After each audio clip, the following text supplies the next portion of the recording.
So today's video is actually focusing on time.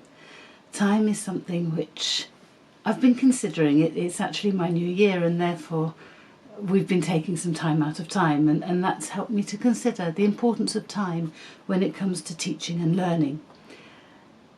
Now, I've spoken to a lot of people during lockdown and since lockdown, and one of the things that's come out regarding time is that there have been a lot of people who would struggle with, say for example, maths. They'd have a maths problem and it would be just sort of stressing them out.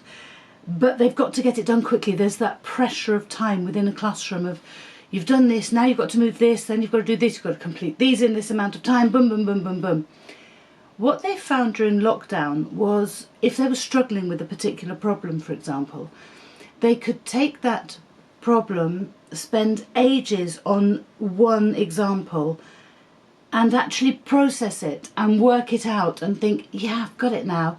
Then they could go away, they could come back and then whiz through the rest of them because they'd understood it. They'd had that time to really get that into their heads. And that's something which at school is often not allowed. So I'm going to talk about a few different examples of time, and I think we need to learn from things like lockdown. How can we manage our time differently in school to actually help people with their learning? Because you need to embed that learning. You know, it needs to be processed and embedded if it's going to stay. You know, to just learn something and just, oh yes, we've worked through that example, I've done it quickly, but I haven't really got it. I haven't got it here permanently. We need that time. So we need time also for our ideas to germinate.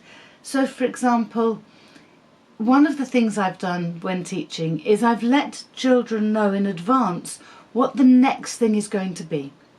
So say we're going to do fantasy writing in English. I won't just suddenly say, right, today we're going to do fantasy writing. It'll be, oh, you know, the project after this is going to be. You need some time to think about it. I might introduce the idea of a topic before a school holiday, so that over the holidays there's the idea for that can germinate. There's time for the ideas that are in there that we've discussed in our first preliminary lesson to really take root and become something special. And we've had some amazing results from it. We've done all sorts of fantasy projects especially, but other ones as well, just things that there's time to process the information, to let ideas grow and develop, rather than we're doing this today, let's get on with it, which can too often happen because there's this terrible sense of time constraint that teachers feel. They're under this time pressure to get through the curriculum. We shouldn't be getting through the curriculum, we should be engaging with it and enjoying it and learning with it, as opposed to getting through it so we've covered this. So another idea within the classroom would be that of thinking time. So in the same way as I talked about time to learn, say, the maths problem, we need time, sorry my hair's falling down as I speak, we need time to think. So for example, I've probably mentioned this one before, in fact I know I have, some people can just come up with an answer like that. So for example, you know, I don't know, 7 5's 35, just boom. Somebody else would need time to actually take in that information. What is it you're asking me? It's not that they don't know what 7 5's are, but they've got to think it's 7, it's 5, and it's a multiplication. That's quite a lot to actually process in terms of the stages of processing the information. So for some children, it's good to say, I'm going to ask you what 7 5's are in a few minutes. What are 8 6's? What are 9 3's? What were 7 5's? And just come back to it. So they've had time to process and think. If we turn around and ask a question, you know, so what do we think of the way Lady Macbeth responded to Macbeth's news on seeing the witches? Boom, boom, boom, boom, give me your answers, give me your answers, give me your answers. Somebody else might have a really good answer, but they need time to think, to consider, to come back to it, to reflect. So that thinking time, it's quite often a strategy I give out for children with all sorts of needs. Children who are sometimes those on the spectrum, sometimes those with dyslexia, dyspraxia, all sorts of speech and language, obviously, speech, language and communication needs, all sorts of things could actually require thinking time to get the best possible answer. So another thing I'm going to talk about with time is actually taking time out. Now some children, and it's quite often related to behaviour, you know, you're stressed out, you're going to have a meltdown, here's a behaviour card, and you can take some time out and go and sort of stand in the corridor for a few minutes. Let's think about how we can really use time out. Time out can be for all sorts of reasons. You know, I've got people I've taught whose parents are sick. They may need time out. I mean, think about what we're going through with this pandemic. You know, people might need time out simply because actually their thoughts are overcrowding them. They're not going to melt down. They just need time out of this space to be calm inside, to be ready to learn. We assume readiness to learn. We take children from a math setting straight into an art setting, straight into a science setting, straight into a music setting, and we don't give them time to go from one mode of thinking to another. I taught at one secondary school that used to actually give children, there was 10 minutes between each lesson. Part of it was because it was a huge school and they needed 10 minutes to physically get from A to B.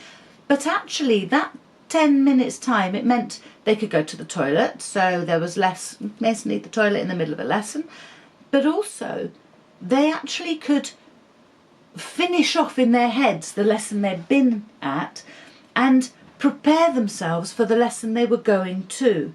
Now for some children they don't need that. They just come out of a lesson, buzz, buzz, buzz with their friends, buzz, buzz, buzz all the way to the next lesson, and then, oh yes, what is it we're in now? Oh yes, we've got this. For others, they actually need that time to put aside what they've had and to process where they're going to and to get themselves into the right mindset for that lesson. So that's another form of time out, the time to go from one environment to another, from one thought to another. If we finish one piece of work, put away your books, right, now we're doing this. Whoa, that can just be a bit, time. Right, in 2 minutes we're going to be finishing with this and the next thing we will be looking at is so-and-so. So, take your time, finish that off, give people that time to consider. There is also time out needed for things like stress and anger and frustration, where actually, but also sensory, that's another really big one.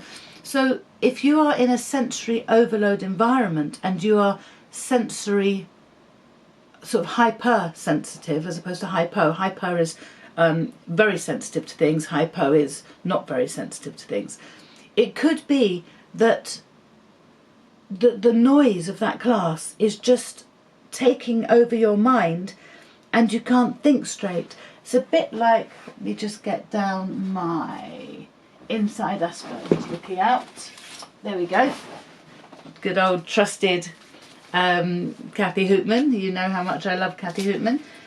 You know, if I just turn to some of the sensory overload pages where it all becomes too much. Okay, we've got a few of these pages here in Kathy Hoopman's book. You know, I've put, you know, if the room feels like this, that everything's just coming at you, or if you feel like this, that everything's, you know, physically it feels wrong, it feels sort of just intrusive, then you might need some time out of that space, that physical space. You know, if things are whirling round and they don't stay still, you may just need that physical space to come away.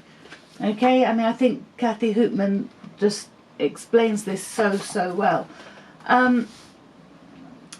So time out is important, and not just as a time out card for someone who's going to be giving us stress as a teacher. We need to be thinking about this from the child's point of view, not this will make the class a nicer place for everyone else. Yes, we do need to consider the whole of our class, we need to consider that this behaviour does actually impact on everybody else. However, we need to think about what it is in the child that is creating that behaviour, and therefore sometimes time out, structure time out, not just time to stand in the corridor. People often think of that as they've been naughty. Oh, what have you done? You're out here. So time out might mean a specific space to go to. Now, if you've got that specific space to go to, my Senko room was one of the specific spaces to go to. I've had people come in there to sleep, because sometimes it's been because of a medical condition where they just are physically exhausted and need that time to sleep. But sometimes it has been especially with girls on the spectrum. I've talked about girls on the spectrum before, on the autistic spectrum. The exhaustion from masking their autism in order to fit in with everyone else can be incredible. Just this intense exhaustion. And sometimes I've said, go to my room and just put your head down. I always had a soft beanbaggy type chair, so they could just curl up in the chair, soft toys, puppets as you can imagine, something sort of comforting, and just take time out. I've had children sleep in my lessons. Now, not just because they're totally boring, obviously. I'd like to think they're not. But if somebody falls asleep in your lesson, quite often they need that sleep. Now, it could be to do with stress at home. It could be that they're not sleeping well because of an anxiety about something. If somebody needs sleep so much that they just doze off, I don't mean, we can tell when someone's taking the mick, you know, and they'll sort of normally over-exaggerate it anyway. But somebody who just dozes off in the lesson needs that sleep. I let them sleep personally. I'll catch them up afterwards, I'll explain what they've missed, I'll take that time to give them time to understand what they've missed. But let them sleep. If they're that exhausted, they're going to fall asleep, let them sleep. They need it. We need sleep. It heals us. We know there's now been so many studies of the value of sleep. If they're going to doze off in my lesson, there's normally a reason. So that rush that school often has can actually hinder the learning. It can hinder the embedding of knowledge, and it can just get in the way. So we need to calm things down. Yes, there are times that we need to learn how to do things under a time pressure, but that needs to be taught, not assumed. We can do things by giving them a short timed task that's not so crucial and gradually extend it. Visual timers, there's all sorts on the market now. I mean, we're flooded in the market with sand timers and traffic lighty type timers and all sorts. Teaching somebody that if you've got 5 minutes to do something, that's what it means, in a non-pressured way, will help build the stamina, if you like, for doing things in a timed condition. We often just assume you've got half an hour, you know what half an hour is. Time warnings, you know, you've got 5 minutes to do this. Right, you're halfway through, you've got 2.5 minutes left. Right, we're coming to the end now. These matter. Helping people to learn how to use their time is also important. So let's calm down, let's take that time out, let's reduce the stress of time, and let's help people to really, really learn and value their mental health. Let's give them the time out. Let's give them the thinking time. Let's give them the sleep time if they need it. Let's give them time for ideas to germinate. Time to calm down when they've been angered, stressed, meltdown. Don't just rush in. Oh, they seem calm now. Boom. Right, let's go and talk about it. Whoa, they're not ready yet. It takes time to come down from a meltdown. It takes time to come down from an angry outburst. We need to give our children the time. Thank you for your time.